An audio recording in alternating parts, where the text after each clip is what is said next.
Zabbuli eya 32. Aweereddwa omukisa asonyiyiddwa ekyonoono kye n'ekibi kye kikwekeddwa. Aweereddwa omukisa Mukama gw'atabalira butali butuukirivu, ne mu mwoyo gwe temuli bukuusa. Bwe nasirikanga, amagumba gange ne gakaddiwanga olw'okukaaba kwange obudde okuziba. Kubanga emisana n'ekiro omukono gwo gwanzitowereranga, amazzi gange ne gakaliranga ng'olw'omusana ogw'ekyeya. Ne nkwatulira ekibi kyange n'obutali butuukirivu bwange ne sibukweka.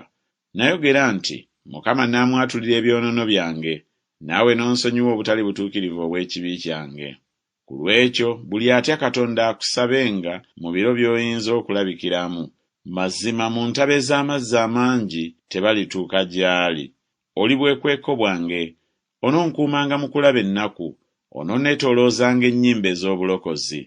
Naakuyigirizanga, naakulaganga mu kkubo ly'onooyitangamu, naakuteesezanga ebigambo eriiso lyange nga liri ku ggwe. Temubanga mbalaasi n'ennyumbu ezitalina magezi, ezigwanira okusibibwa ekyuma n'olukoba okuziziyiza, awatali ebyo tezirijja gy'oli. Ababi banaalabanga ennaku nnyingi, naye oyo eyeesiga Mukama okusaasirwa kunaamwetooloolanga. Musanyukire Mukama, mujaguze mu abatuukirivu, mwogere waggulu olw'essanyu, mwenna abalina omutima ogw'amazima.